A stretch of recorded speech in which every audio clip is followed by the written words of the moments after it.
hate the idea of spending my whole life inside the wall, ignorant of what's happening in the world outside. If there's no one to carry on, everyone who died up to now will have died in vain. The way I see it, people who are satisfied living like caged birds are the real fools. These two statements play the core foundation of what Attack on Titan is and what these characters want to live up to, more specifically Eren Yeager himself. Going into 2020, I thought it would be a great idea to look at Attack on Titan in its beginning and early stages to where it is today. Something completely different, something that has fleshed itself out time and time again and has improved not only in its artwork and its storytelling, but its emotion, its lore, its symbolism, and everything in between. So much has changed significantly, and a lot of things have been expanded upon. I think going back and reading a handful of the first chapters really shows Isayama's thought process with where we are regarding Attack on Titan now. A lot of the concepts that lay at the base for Attack on Titan that don't necessarily get played upon until much later have been there since the beginning, and those two phrases are core pillars for it, and more specifically for Eren's character. His evolution as a character has changed tremendously. The things that he's experienced, and as much as these concepts are still vitally important to who he is today, so many years later, the perspective of it has shaped and molded to account for a lot of new things, such as Marley, such as Ymir Fritz, such as the truth surrounding Titans and the history of Eldians and Marley specifically. Some of the early stuff within Attack on Titan and how Isayama has laid it into the story so nonchalantly, so easily, so effortlessly is extremely beautiful when it's played upon in the future, as people draw back to it many years later and realize, wow, this was much bigger than we originally thought. This ideology, this concept, this emotion, this meaning, these words that Eren says throughout the first chapter in its entirety have so much weight and impact as of now. And it's something that drove his character at the beginning of the story to now we're finally seeing the reception for it. We're seeing those words take shape and form into action, and the action is definitely a global thing. It's filled with so much emotion and change. It's filled with endless possibilities. Seeing the early stages of Eren, even Mikasa and Armin, to what they are today brings in a lot of perspective to what they were like as children, and how these emotions that were ingrained to them as children has traversed and evolved and expanded upon to where they are now,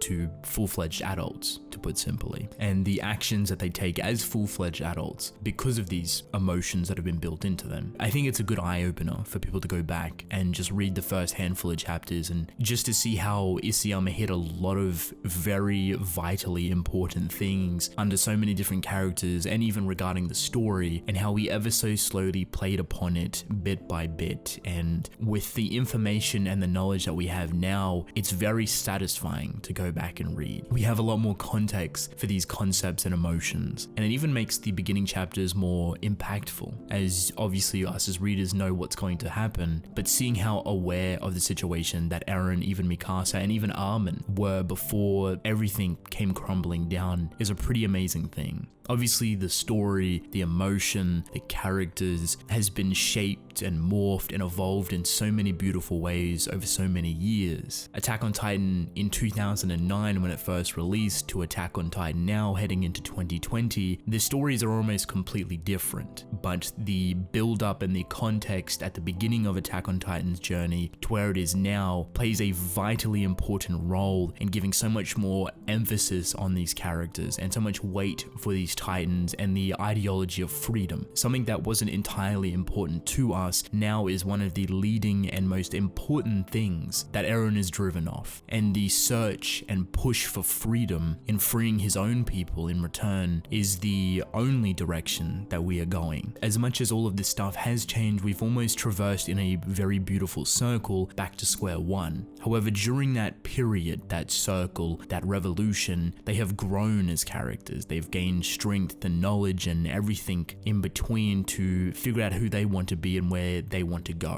what they want to do. And now that they're back at the beginning, actions can be taken. And Eren is taking that step forward in not only deciding for his people what is right and what should be done in terms of obliterating the human population on Earth and setting his people free, trying to obliterate racism and all this hatred, this segregation to the Eldian people. There is the emotion. The emotion was birthed in chapter 1. The ideology for this was birthed in chapter 1. And now that we've come full circle, cycle, these actions can be pushed forward and put in motion. Even with this, I want to talk more specifically about the artwork and the evolution for it. Isayama's artwork has changed tremendously over the years, but yet the heart of Attack on Titan, the soul which is within its artwork, has stayed tremendously the same in portraying emotion. When you read a story for long enough, you usually see the development and changes that the artist or author makes with their story. Sometimes it's a slow process of change, sometimes it's a jarring jump in quality, but usually with time you will see it. Things will become a lot more sophisticated and refined and detailed, and the knowledge behind the artwork becomes a lot more fluid. You can see it. Attack on Titan's early chapters was definitely here and there, to say the least. As much as Isayama is a pretty good artist from the get-go, his approach to human anatomy was probably his biggest weakness, and to connect with that probably motion is something that he probably wasn't necessarily confident in, and you can tell. It's a little bit odd because you go back and you see some tremendously emotionally driven moments that are drawn extremely well. I think portraying emotion is a very strong suit for Isayama in his artwork. I feel like he feels comfortable in that realm, and the way he approaches the angles and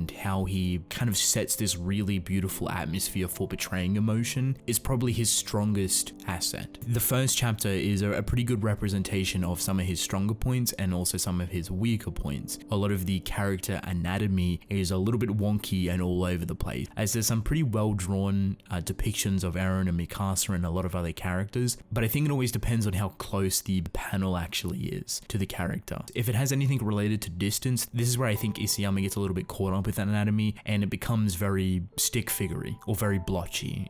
I don't really know the words to kind of describe it, but if it's really close, he focuses very heavy on detail. So it's in this weird realm of like, if it's too far away to focus on detail, it's a little bit weird. If it's close enough to focus on detail, it's usually really well drawn. So there's some really weird moments within the early chapters where there'll be some highly detailed face shots and even upper torso shots that are extremely well done and shaded really well and have a lot of detail, but then the majority of the chapter focuses on a lot of side profile shots and distant shots that are very flat and simplistic in design and contrast kind of weirdly. And then on the very small percentage, there's some very odd stylistic choices or weirdly profiled characters that just seem very odd, don't even look a part of the world or the character in itself. This in itself has obviously changed tremendously. Looking at where we are now, the evolution of Isayama's artwork has been phenomenal. And he's always been a very great artist. It just kind of depends on what he's depicting and how much effort and time he has to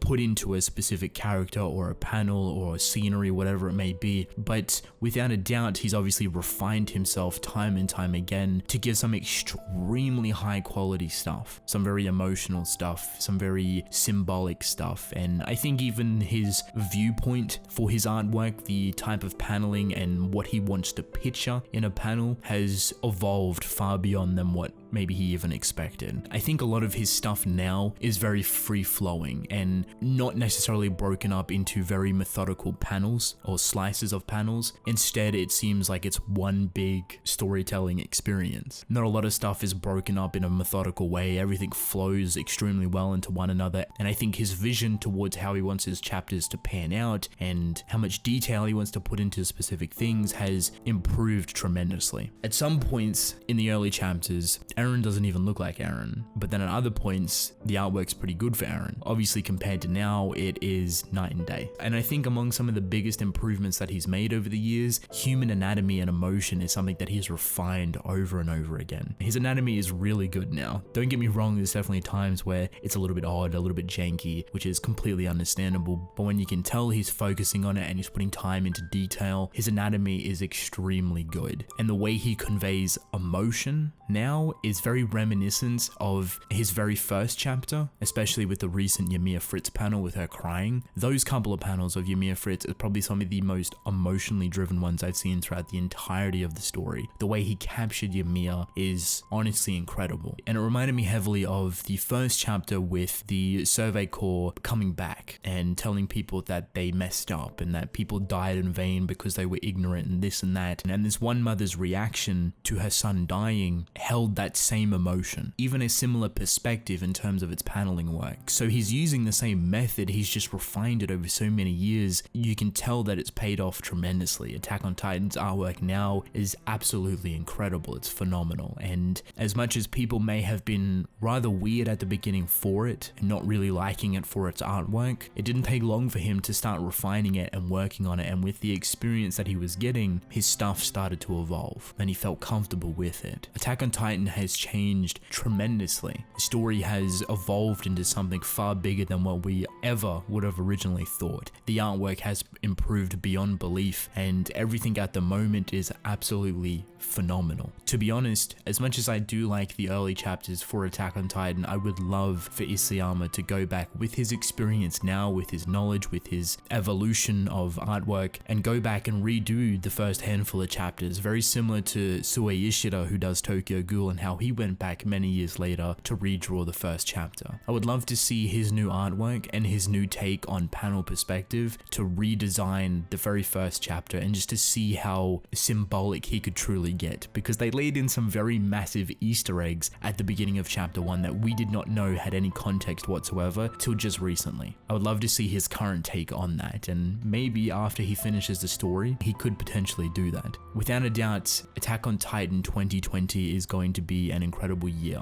not only with season 4 coming into the picture, but the ending of Attack on Titan's manga could 100% take place sometime next year. Attack on Titan has been an incredible journey, and pretty much every aspect of it has absolutely changed for the better. It has improved and expanded upon, and Isayama now is so confident in what he's doing, and it really does show. I am very excited to see how much he pulls out for the final chapters of his story. How above and beyond will he truly go with his artwork, his atmosphere, his storytelling, to give us potentially some of the greatest panels and depictions of characters we've ever seen within his world. So with that being said, that is basically it. Let me know how you feel about Attack on Titan's evolution over so many years. I'd really love to hear your thoughts. But I'm actually going to end the video off here. I hope you all enjoyed, and I will see you in the next one. Goodbye.